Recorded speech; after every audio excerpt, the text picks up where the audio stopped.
João 17, a partir do verso 15, está escrito assim: Não peço que os tire do mundo, mas que os guarde do mal. Eles não são do mundo, como eu também não sou. Santifica-os na verdade, a tua palavra é a verdade. Assim como tu me enviastes ao mundo, eu também os envio ao mundo. E a favor deles eu me santifico, para que eles também sejam santificados na verdade. Não peço somente por estes, mas também por aqueles que vieram a crer em mim, por meio da palavra que eles falarem, a fim de que todos sejam um. E como tu, ó Pai, estás em mim e eu em ti, também eles estejam em nós, para que o mundo creia que tu me enviastes. Eu lhe transmiti a glória que tu me destes, para que sejam um como nós somos, eu neles e tu em mim, a fim de que sejam aperfeiçoados na unidade, para que o mundo conheça que tu me enviastes e os amastes como também amastes a mim. Pai, a minha vontade é que onde eu estou, também estejam comigo os que me destes, para que vejam a minha glória que tu me conferistes, porque me amastes antes da fundação do mundo. Pai justo, o mundo não te conheceu, eu porém te conheci, e também estes reconheceram que tu me enviastes. Eu lhe fiz conhecer o teu nome, e ainda farei conhecer, a fim de que o amor que me amastes esteja neles, e neles eu esteja também. Amém? Hoje em dia vivemos um mundo onde as pessoas estão cada vez mais se importando com elas mesmas.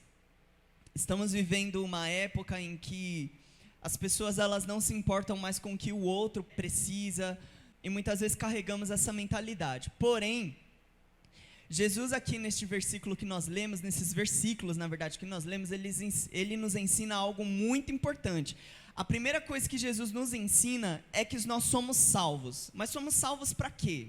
Para que Jesus nos salva? Primeiro, para a santidade. Fale assim comigo, para a santidade. Jesus nos salva para sermos santos. A oração que Jesus faz aqui, não é que Deus nos tire do mundo, né? Porque Jesus poderia dizer assim: Pai, eu salvei eles, agora o Senhor tira eles do mundo para eles não se contaminarem. Não foi isso que Jesus disse. Aqui no versículo 15, Jesus diz assim: não peço, Jesus ainda é muito enfático na oração, né? Não peço para que os tire do mundo, mas que os guarde do mal. Então, Jesus aqui, ele faz uma oração para que Deus nos preserve aqui neste mundo. Então, nós somos salvos para viver uma vida santa. Nós vivemos nesse mundo onde as pessoas, como eu falei, são egoístas, onde as pessoas elas não se importam com o próximo, onde as pessoas elas vivem para elas mesmas, onde as pessoas vivem uma vida de pecado, de promiscuidade, mas nós estamos nesse mundo preservados por Deus. Talvez aqui tenha algumas pessoas que não têm pais evangélicos, talvez algumas pessoas aqui têm filhos que não são evangélicos, que não querem saber de Deus, talvez alguns aqui vivem num contexto muitas vezes até ruim para a fé, não é muito confortável. Mesmo assim, Deus está ali te preservando dentro da sua casa, amém? Você é salvo para viver diferente. Você não é salvo para viver como o mundo vive, você é salvo para viver em santidade. E por que Deus não quer que a gente saia do mundo, pelo menos por enquanto? Porque a nossa missão é neste mundo. Nós vivemos em santidade, para quê? Para nós revelarmos a Deus. E é muito nítido isso. Imagina você chegar num lugar onde as pessoas vivem uma vida de pecado, onde as pessoas fazem o que elas querem, e você é diferente. Você vai chamar a atenção. Pensa assim numa festa de família, ninguém na sua família é crente, você chega lá, você é um único cristão, você é diferente, as pessoas vão olhar para você, muitas vezes vão te julgar, vão falar: esse daí não gosta de se misturar com a gente, esse daí não gosta disso, esse daí não bebe, esse daí não fuma, esse daí não fala palavrão como a gente, vamos respeitar ele. Só que as pessoas enxergam Cristo em nós quando nós vivemos como Jesus viveu. Jesus, ele não se retirou de estar perto das pessoas. Jesus participou de festas. Jesus foi na casa de pessoas que eram consideradas pecadores e pessoas que não tinham mérito nenhum. Mesmo assim, Jesus estava ali no meio. Mas aí a pergunta que fica: Jesus se contaminou? Não, Jesus se preservou.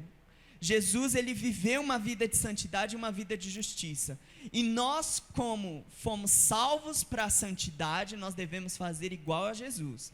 Você está ali no meio de pessoas que não são cristãs, que não conhecem a fé, que não são salvas, viva diferente deles. Porque você sabe que a salvação vem através de Jesus. Só que elas vão enxergar Jesus através das suas atitudes. Se você viver igual a ela, não vai fazer diferença nenhuma.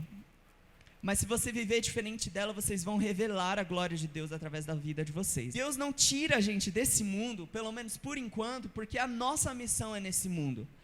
Uma missão, uma tarefa precisa de um campo. O campo é o mundo. As pessoas passam por esta porta, as pessoas muitas vezes olham para cá. E qual é a nossa missão? Revelar Cristo para elas. Você precisa entender que o seu campo é lá fora. Amém? E também é aqui dentro. Por quê? Uns aos outros aqui nós demonstramos o amor de Cristo, nós revelamos o amor de Cristo. E a santificação vem pelo ouvir e praticar a palavra de Deus. Olha o que Jesus falou. João 17 está escrito assim, santifica-os na verdade, a tua palavra é a verdade. Olha, Jesus nos ensina mais outra coisa aqui. Nós somos salvos para viver uma vida santa. Mas como que a gente consegue viver em santidade? Quando nós conhecemos a Jesus. Tem uma música que fala assim: quanto mais te vejo, mais percebo algo diferente em mim. E aí o refrão dela é: só quero ver você, só quero ver você. Vocês devem conhecer essa música. O que isso quer dizer pra gente? Deus, Jesus, ele é perfeito. Vocês creem nisso? Jesus é perfeito. Todas as vezes que nós olhamos para Jesus, nós contemplamos o autor e consumador da nossa fé. Quando nós olhamos para Jesus, nós percebemos muitas coisas que precisam mudar em nós. Eu sou uma pessoa muito agressiva nas minhas palavras. Eu sou uma pessoa estourada, não tenho paciência com ninguém. Quando eu olho para Jesus, eu vejo o quê? Uma pessoa mansa e humilde. E aí o que eu percebo? Que eu preciso mudar isso em mim. Quando eu olho para Jesus, eu vejo santidade, mesmo eu sendo uma pessoa que tem pensamentos errados, eu que quero passar a perna no próximo, eu que quero fazer um monte de coisa errada. Quando eu olho para Jesus, eu percebo que isso precisa mudar em mim. Mas como que nós olhamos para Jesus, gente? Pela fé e pela palavra. Jesus nos ensinou: Pai, santifica-os na verdade. Qual é a verdade? É a palavra, amém? Então você que já conhece o Evangelho, você que já é salvo, você precisa ler a Bíblia, porque tudo aquilo que precisa mudar em você, Deus vai falar através da Bíblia. Jesus nos ensinou: santifica-os na verdade, a tua palavra é a verdade. Lá em Colossenses 1,13 está escrito assim: Ele nos libertou do poder das trevas e nos transportou para o reino do seu Filho amado. O que acontece quando nós recebemos a salvação em Jesus? Nós somos, de um jeito bem simples para entender, tá? Nós somos teletransportados para outro reino. Nós estamos no império das trevas, nós vivemos uma mentira, procurando em muitas coisas alegria, procurando muitas coisas satisfação da nossa alma, do nosso ego. Quando nós encontramos a Jesus e Ele nos salva, o que Ele faz? Ele nos transporta para o reino dEle. Mas continuamos nesse mundo, mas vivemos o reino dEle. Então tudo aquilo que nós, até uma certa idade, até encontrar Cristo, nós aprendemos, quando nós somos transportados para o reino dEle, nós começamos a viver uma outra cultura. Você entende que você começa a viver em outro lugar espiritual? Você não vive mais uma vida como você quer. Agora você tem um rei. E esse rei vai dizer para você exatamente o que você deve fazer em todas as áreas da sua vida, através do Espírito Santo. E Jesus nos ensina mais uma outra coisa dentro desse tópico de santidade. Ele nos ensina que nós não somos desse mundo. E é por isso que nós precisamos entender essa posição de reinado onde nós estamos. Porque nós estamos aqui nesse mundo, mas Jesus nos salvou. Então não estamos mais no império das trevas. Nós estamos no reino de Cristo. Então lá as pessoas vão estranhar mesmo a gente. Porque a gente vive uma mentalidade diferente. A gente vive uma cultura diferente deles. Vamos voltar um pouquinho no verso 18 e 20? Está escrito assim, assim como tu me enviastes ao mundo, eu também os enviei. Próximo, 19. E por eles eu me santifico a mim mesmo, para que também eles sejam santificados na verdade. 20. Não rogo somente por estes, mas também por aqueles que pela tua palavra hão de crer em mim. Jesus nos ensina outra coisa importante. Nós aprendemos que nós somos salvos para viver uma vida santa. Amém? Todos acompanhando junto comigo? Jesus nos ensinou aqui, nesses 3 versículos que nós lemos, que nós não somos salvos apenas para viver uma vida santa. Também, nós somos salvos para isso. Mas também nós somos salvos para servir. Então Jesus disse aqui, no versículo 18, assim como tu me enviastes ao mundo. Para que Jesus veio ao mundo? Ele não veio à toa. Jesus veio com um propósito. Ele veio com uma missão. E Jesus continua dizendo que assim como Deus o Pai o enviou ao mundo, Jesus enviou os seus discípulos. Quem é discípulo de Jesus aqui? Amém? Então Jesus te enviou, Jesus me enviou. Para onde? Para o mundo. Jesus nos enviou para revelar a glória dele, revelar o amor dele. Então não somos salvos apenas para a santificação, mas para uma missão. É para trabalhar, para arregaçar as mangas e trabalhar. Eu vou falar algo aqui muito sério. Crente não foi salvo para ficar no banco assistindo culto. Crente foi salvo para trabalhar. Você é um recruta, é um soldado. Você entrou nesse reino aqui, não tem mais volta. Ah, Senhor, mas eu quero só vir aqui, participar aqui do culto e tá bom. Não, meu amado, você foi recrutado por Jesus para trabalhar. E o caminho sempre é o mesmo. No verso 20, Jesus falou uma frase aqui, por meio da palavra que eles falarem. Olha, para você revelar o amor de Deus, não precisa de muita coisa. Você não precisa ser estudado em teologia, você não precisa fazer um intercâmbio gospel, você não precisa ir para outro lugar para estudar e para se aprimorar tanto assim, entendam, para revelar a Jesus, tá? Você precisa sim estudar, se aprimorar, mas para você evangelizar, para você falar do amor de Deus, você não precisa de muita coisa. Lá em Atos dos Apóstolos, no livro, quando Pedro, na sua primeira pregação, ele falou, o que Pedro falou? Se você analisar, é quase um capítulo inteiro a mensagem de Pedro. Se você analisar a mensagem que Pedro pregou, ele não foi muito assim, expansivo nas palavras. Ele simplesmente falou da salvação de Jesus para Israel. Ele chegou para o povo e falou basicamente isso. Lembra que lá atrás os profetas falaram que alguém viria para salvar vocês? Pois Jesus veio salvar vocês e ele morreu e já ressuscitou. Agora basta vocês crerem. E vocês lembram do resultado disso? Foram 3.000 almas alcançadas naquele dia. Então, para você revelar Jesus, você não precisa falar muitas coisas. Você tem uma história de vida. Como que Jesus te encontrou? Eu era uma pessoa triste, vazia, em depressão. Eu era uma pessoa que não tinha muita expectativa na minha vida. Até mesmo já pensei em me matar. Talvez esse seja o seu testemunho. E isso pode salvar muitas vidas. Eu era uma pessoa muito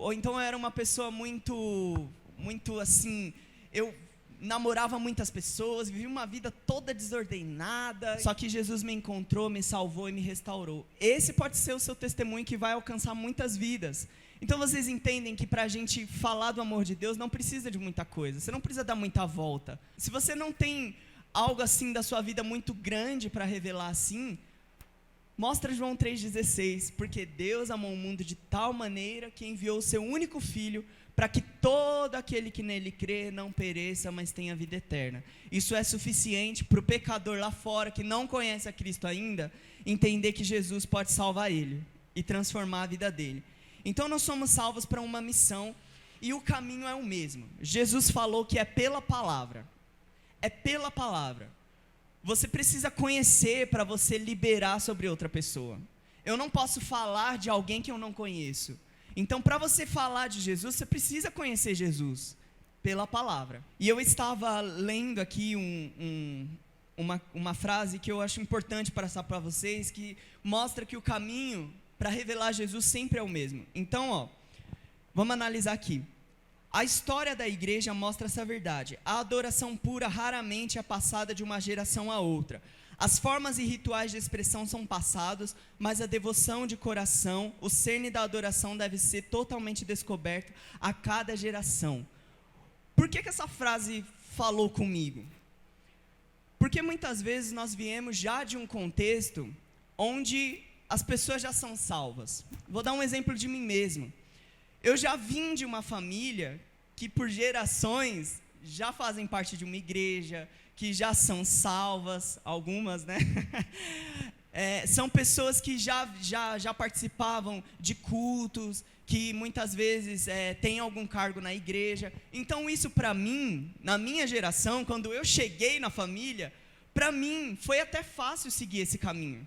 Porque todo o contexto na minha vida já tinha um caminho para isso. Só que eu, Jefferson, o indivíduo aqui, preciso entender que eu ser alguma coisa na igreja, eu ter um cargo na igreja, ou fazer algo para Deus, é apenas um ritual muitas vezes. O que vai fazer diferença é eu descobrir no meu tempo como eu devo retribuir o meu amor a Deus, o amor que Ele tem por mim. Então, os meus pais, por exemplo, podem ensinar para mim todo o ritual aqui da igreja. Ó, Jé, você vai todo domingo, você vai todo sábado, você vai fazer isso, vai fazer aquilo. Só que eu colocar o meu amor a Deus nisso, muda tudo. E não são eles que passam isso para mim. Não é os pais, os avós, que muitas vezes são cristãos, que vão te ensinar a amar a Deus. Amar pode ser até em teoria, mas você vai descobrir como você vai amar a Deus. Então, qual é a forma que você demonstra o seu amor a Deus? Você precisa descobrir. Amém? Você precisa descobrir. Porque fazer coisas aqui na igreja, sem você realmente amar a Deus, isso não demonstra nada. Para Deus isso não é muita coisa. Só que quando nós descobrimos como fazemos com amor a Deus, isso muda tudo. Porque nós não vamos fazer por obrigação. Vocês entendem isso? Nós vamos fazer isso com o coração. Deus não quer o seu carro, Deus não quer a sua casa, Deus não quer os seus bens materiais, Ele quer seu coração. Ele quer que você o ame. E como que você o ama? Aí é você que precisa descobrir. Outra coisa também que nós devemos entender é que nós somos salvos para perdoar uns aos outros. E Jesus é muito enfático nisso também. 1 João 4,20, por favor. Vamos lá. Se alguém diz, amo a Deus e odeia o seu irmão, é mentiroso. Pois quem não ama o seu irmão a qual viu, como pode amar a Deus a quem não viu? Muitas vezes nós cantamos que amamos a Deus. Muitas vezes nós chegamos aqui, nós oramos, falamos, Senhor, eu amo tanto a sua presença, eu só quero a sua presença, como nós cantamos aqui, né, agora há pouco, eu só quero estar aqui neste lugar, eu amo a tua presença. Só que Jesus nos ensinou a termos um senso de justiça. Se você ama a Deus, você precisa amar o seu próximo também. Se você quer ser perdoado por Deus, você precisa perdoar o seu próximo também. Se você quer que as portas do céu se abram sobre a sua vida, você precisa ter uma vida liberada para perdão. Isso é muito forte, gente. Aquele que não perdoa o seu irmão, não tem o perdão de Deus. Então imagina você pedir perdão para Deus, e Deus virar as costas para você e falar, não, eu não vou te perdoar. E você ficar a vida toda, Senhor, mas me perdoa, e Deus fala, não, eu não vou te perdoar. E aí você, em uma oração, descobre que é porque você guarda a mágoa de alguém. Você, um dia, foi perdoado por Deus. Quantos creem nisso? Jesus perdoou você de todos os seus pecados. A palavra diz que por mais que os nossos pecados sejam vermelhos como a escarlata, Deus faz eles brancos como a neve. Ele zera a nossa vida. Você precisa zerar o seu relacionamento com seu irmão também, se caso ele te feriu e te ofendeu. Porque se você não fizer isso, Deus também não vai te perdoar. É a Bíblia. É difícil, mas é a Bíblia. E o Evangelho é assim. É um Evangelho de renúncia. E sabe o que é perdoar, gente? Sabe como Deus perdoa? Eu acho muito interessante isso. Ele te trata como se você nunca tivesse pecado. É isso que Deus faz. O perdão de Deus é isso. Ele zera a sua vida. Podia ser uma pessoa muito mentirosa, uma pessoa muito briguenta, uma pessoa que vivia uma vida de qualquer jeito e ofendia a Deus, não cria em Deus. A partir do momento que Deus me perdoa, Ele zera a minha vida e me trata dali para frente como se eu nunca tivesse cometido aqueles pecados. E Jesus fala mais uma vez nesta manhã que nós devemos fazer o mesmo com o nosso próximo. Você foi ofendido? Até mesmo por alguém aqui da igreja, zera isso agora. Você vai tratar essa pessoa como se nunca tivesse acontecido aquilo. Porque assim você tem o perdão de Deus. Olha Jesus nos ensinando a ser justos, amém? E aqui em 1 João, como nós lemos, se você diz que ama a Deus, mas você não gosta do seu irmão, você é mentiroso. A Bíblia diz isso. Então é muito importante a gente carregar esse temor dentro de nós. Eu fico muito com medo, assim, eu tenho medo mesmo. Imagina eu orar e não receber o perdão de Deus, isso é muito forte. Isso é condenação para a minha vida. E aí em 1 João termina dizendo: e ele nos deu esse mandamento: quem ama a Deus, ame também os seus irmãos. Essa pessoa que está do seu lado, ela tem as diferenças, ela não é igual a você. Ela pensa diferente de você, ela age diferente de você, ela faz muitas coisas diferentes de você que talvez você ainda nem se identifique com ela. Talvez você olhe para ela e fale assim: não é possível conviver com uma pessoa dessa, não dá. Mas deixa eu te falar uma coisa importante. É bom você começar a aprender a viver com as diferenças, porque lá no céu, você vai passar a eternidade do lado dessa pessoa que talvez você olhe assim e fale: eu não me identifico com essa pessoa não. Sério? Deus, eu vou ter que passar a eternidade com ela, com ele. Sim. Então aqui na terra, é bom vocês começarem a se perdoar uns aos outros. É bom a gente começar a amar uns aos outros, porque nós vamos passar uma eternidade juntos. Jesus disse que tudo isso tem uma única finalidade, de sermos um. A unidade na igreja revela a glória de Deus. Você quer uma comparação? Se você for para uma família que é desunida, uma família que não é muito harmoniosa, qual é a impressão que você tem? Mas quando você vai para dentro de uma casa que tem união, uma casa que as pessoas elas se amam, uma casa que até, a gente até briga um com o outro, mas assim, a gente volta a se amar de novo, as pessoas ficam admiradas. Falam: nossa, essa casa aqui tem uma coisa diferente, essa casa aqui o pessoal se respeita, essa casa aqui o pessoal gosta. E gente, aqui dentro da igreja é uma casa. Nós somos irmãos de um mesmo Pai. Deus é o nosso Pai e nós somos irmãos. O desejo de Deus é que nós sejamos uma grande família. Imagina para um pai que tem muitos filhos, olhar e ver que os irmãos não são unidos. Isso fere o coração de um pai e de uma mãe. E Deus é a mesma coisa. Deus olha para a gente aqui e Ele fica procurando união. Ele fica olhando assim e fala: está todo mundo perdoado, está todo mundo bonitinho, está um amando uns aos outros. Quando Ele olha para a igreja dele, não estou falando apenas da Shalom, mas na igreja global, de Cristo mesmo. Quando Ele olha para a igreja dele e encontra divisão, encontra contenda, Deus fica com o coração ferido, Ele fica triste, porque Ele é um grande Pai. E a alegria de um pai é ver uma família unida. A alegria de um pai é ver uma família saudável, é ver uma família que, por mais que tenha desentendimentos, por causa das nossas diferenças, mesmo assim a gente volta a se falar, mesmo assim a gente zera o nosso relacionamento com a pessoa quando ela erra com a gente, mesmo assim a gente dá algo que a pessoa precisa, mesmo assim a gente abençoa o nosso próximo, e é isso que Jesus nos ensina. Tudo isso tem a finalidade de sermos um. Efésios 4:1 está escrito assim: por isso eu, prisioneiro do Senhor, peço que vocês vivam de maneira digna da vocação a qual foram chamados, com toda a humildade, mansidão, com longanimidade, suportando uns aos outros em amor, fazendo tudo para preservar a unidade no espírito, no vínculo da paz. Há somente um corpo. Olha só que interessante aqui, ó. Ele liga com João 17 que nós lemos. Há somente um corpo, há um só Espírito, como também há uma só esperança para o qual vocês foram chamados. Há um só Senhor, há uma só fé, um só batismo, um só Deus e Pai de todos. Olha só o que eu falei: Pai de todos, o qual sobre todos age por meio de todos e está em todos. Aqui tem muitas coisas lindas para a gente aprender. A pessoa que escreveu Efésios está dizendo assim: vocês têm uma finalidade que é viver em unidade no Espírito.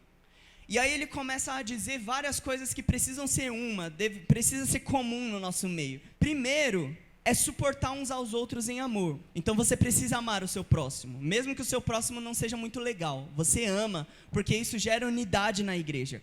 Outra coisa que o apóstolo nos ensina: com toda a humildade e mansidão, com longanimidade, suportando uns aos outros em amor. Mais uma vez, com humildade e mansidão. Ontem, no culto de casais, o pastor falou uma coisa muito interessante.